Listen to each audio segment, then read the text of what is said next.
До 9 часот на нова тема, за која што одамна немаме зборувано во Македонија наутро, доста важна и интересна за сите кои што имате домашни миленици, како полесно да ги разберете нивните нутритивни потреби. Не случајно ја отвораме оваа тема за време на овие празнични денови, кога трпезите дома, кога се собираме како семејство или со пријателите, дел од тоа што го имаме на трпезата, знае да заврши кај нашиот домашен миленик, но колку е тоа здраво, односно нездраво, во следниве десетина минути со Неда Зафировска, доктор по ветеринарна медицина.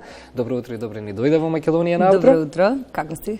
Благодарам. Никој не ме прашал поодамна како си, обично ние гостите ги прашуваме. Благодарам, одлично. Како сте вие понеделнички? Супер, одлично исто. Колку е важно и како да ги разбереме нутритивните потреби на нашето куќа, ајде така да почнеме малку поопшто како што ја поставев и денешната тема. Да, значи за да ги задоволиме нутритивните потреби на нашите миленици, најпрво треба да ги разбереме. Знам дека тоа е општо познат факт, но од страна на сопствениците често го забораваме дека дома всушност одгледуваме или чуваме како сакате еден месојат. Без разлика дали е куче или маче, тие се животни кои што најмногу еволуирале во текот на годините и најмногу се приспособиле кон нашиот начин на живот. Сепак, нивните потреби и нивното тело воопшто не се променило, за разлика од, например, нивните дивни предци. Затоа, наједноставно да го поставам, би било одлично доколку во домот успееме да создадеме една диета за тие миленици, која што најмногу, барем по состав, наликува на оно што тие природно би го избрале и се создадени да го јадат во дивината.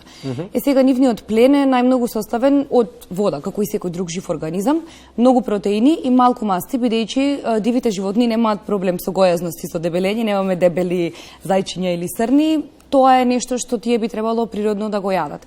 Сега доколку овој однос го препознаеме кај некоја од комерцијално достапните храни, сметаме дека таа е соодветна да ја избереме како секојдневна исхрана за нашите животни, особено доколку успееме да најдеме, например, некоја grain-free храна, бидејќи сега се работи на подобрување кон исхраната на животните. Тоа сака да кажем, има, барем денес има доста голем избор на разна храна. Па за жал, да, и нели секогаш е проблем кога имаме многу избор. Да, дефинитивно проблем. Јас сакав тоа да го образложам малку и во позитивен контекст, меѓутоа, ете, на тоа се надоврзува и следното прашање. Верувам дека и често, како доктори по ветерина, добивате и прашања. Меѓу најчестите се околу изборот на храна, околу нутритивните вредности. Луѓето, верувам, се интересираат за тоа. Па тоа е најмногу на кое што луѓето се инволвирани во животот на милениците.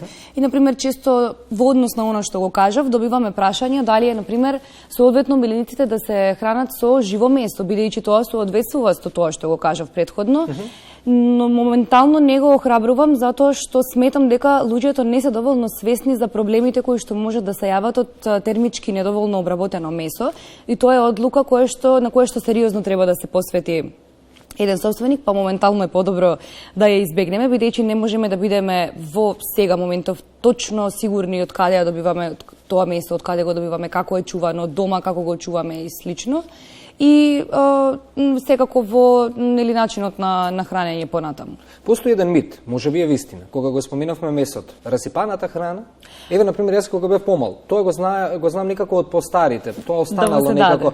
Дај ќе дадеме тоа на кучето, ќе дадеме на мачето. Што правиме во таков случај? Тоа е жив организам, тоа тие не се канти за отпадоци. Добра. Секако страдаат од многу проблеми предизвикани од патогени кои што се развиваат во храната, она па и не мора да е расипана, она што подолго не стои во фрижидер. Така.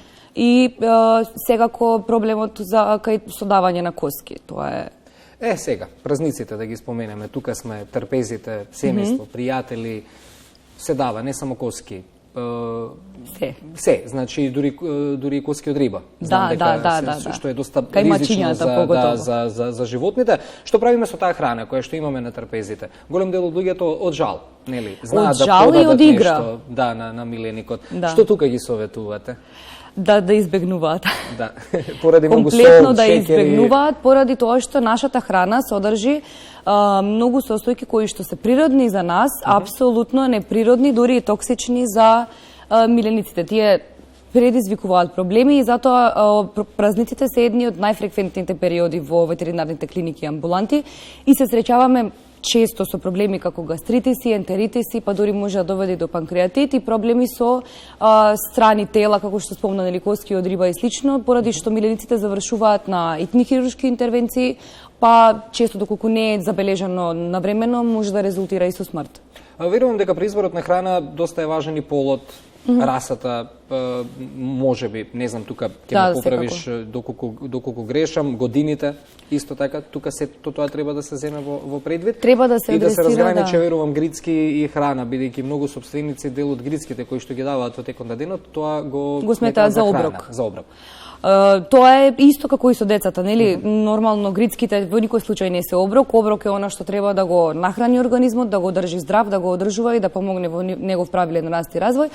Грицките се нешто што го даваме од забава и апсолутно не е нешто неопходно што мора да биде вклучено во исхраната, може би за дресирање на пример и слично, али не треба да се земе како оброк.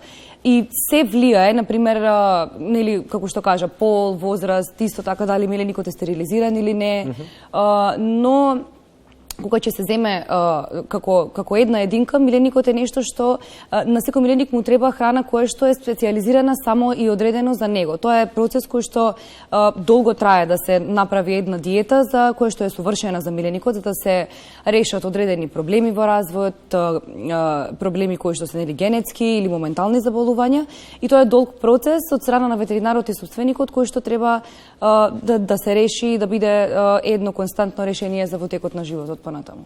И при крајот од разговорот се прават и транзиции, нели, менување на храна. Зошто е важна, прочитав некаде, постепена транзиција, да не се направи одеднаш промена на храна, и дали тоа важи во случајот течна, тврда храна или пак и да е нешто слична храна, сепак тоа треба постепено да се прави. Дури и храната, ако се одреди како терапија, на пример, што е најчест случај, затоа што најмногу и така ги лечиме, еден дел од терапијата е и храната, па доколку и сметаме дека е таа подобра, сепак треба да се направи постепено, затоа што кучињата и мачките, особено кучињата, се животни од навика. Значи, како и во однесување, така и во функционирање на организмот. И таа транзиција треба да се одвива постепено. Најдобро е да се одвива проценти, например, да речеме 90% старата храна, 10% нели новата храна, и тој се однос во текот на неколку дена полека да се менува, за да не дојде до стрес на организмот, за да тој не ја препознае како нешто ново, нешто што треба да не биде тука нешто што треба да се исфрли. За да постигнеме здрава транзиција, треба да е таа постепена, и сега го тука охрабрувам дека да се даваат пробиотици за да се помогне во тој процес да заврши најсоодветно. И на крај можеме да резимираме, некако се менува општеството, стануваме општество кое што почнува да живее се повеќе со домашни миленици. Тоа се гледа по сликите, секое утро како се шета. Се гледа по сликите, да. Секако и навистина ме радува тоа. И на крај од вас како доктор да апелираме за одговорно сопствеништво, бидејќи дел од уличните кучиња кои што ги имаме надвор, се и наша вина, како луѓе. Да, производ на луѓето и производ на несоодветното чување, можеби и неинформираноста за важноста на стерилизација и кастрација. И знам дека многу луѓе ги обвинуваат ветеринарите за, нели, поради што не го решаваме проблемот со улични кучиња. Тоа апсолутно не е наша работа. Наша работа е да ги советуваме собствениците, секој оно што ќе го земе мало кутре или мачи, обавезно му ги објаснуваме последиците од тоа, што значи доколку миленикот, нели, дојде да се спари, можеби случајно или не, и како тоа понатаму ќе изгледа доколку не успеат да најдат соодветни собственици. Така. Ваше е да си кажете така. Благодарам за гостувањето. Ова нека остане како идеја за тема за следното гостување, малку поопширно да позборуваме за тоа. Благодарам за гостувањето и убав работен ден. И на тебе, фала многу. Благодарам уште еднаш.